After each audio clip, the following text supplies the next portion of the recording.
एक समय की बात है। एक छोटा सा गांव था जिसका नाम था पुष्पग्राम। यह गांव हरे भरे पहाड़ों के बीच बसा हुआ था और चारों ओर रंग बिरंगे फूलों की भरमार थी। इस गांव के पास ही एक जादुई जंगल था जिसे लोग परियों का जंगल कहते थे। इस जंगल में तरह तरह के रहस्य छिपे हुए थे, लेकिन वहां जाने की हिम्मत किसी की नहीं होती थी। कहानी की शुरुआत एक शांत सुबह से होती है। गांव के एक छोटे से बच्चे का नाम था नीरज।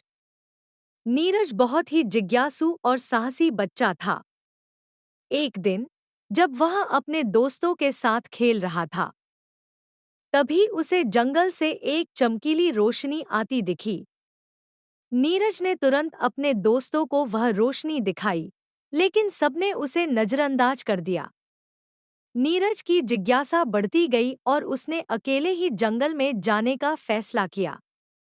उसने अपनी जेब में एक टॉर्च और कुछ बिस्किट्स रखे और चुपके से जंगल की ओर चल पड़ा। जंगल के अंदर पहुंचते ही नीरज को बहुत ही अजीब चीजें दिखने लगी। पेड़ पौधों से इंद्रधनुषी रोशनी निकल रही थी और हवा में मीठी सी खुशबू फैली हुई थी। अचानक एक छोटी सी परी उसकी सामने प्रकट हुई।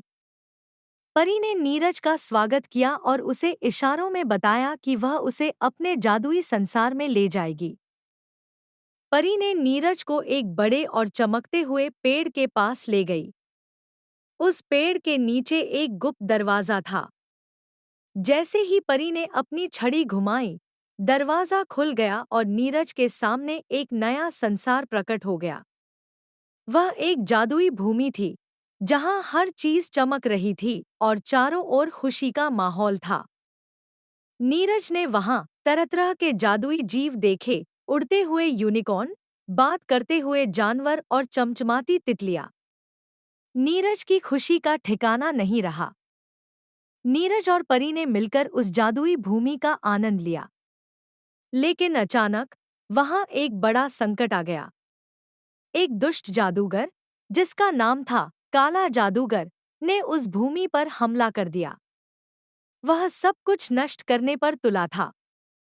नीरज ने देखा कि जादुई भूमि की सभी परियां और जीव डर गए थे, लेकिन उसने हार नहीं मानी।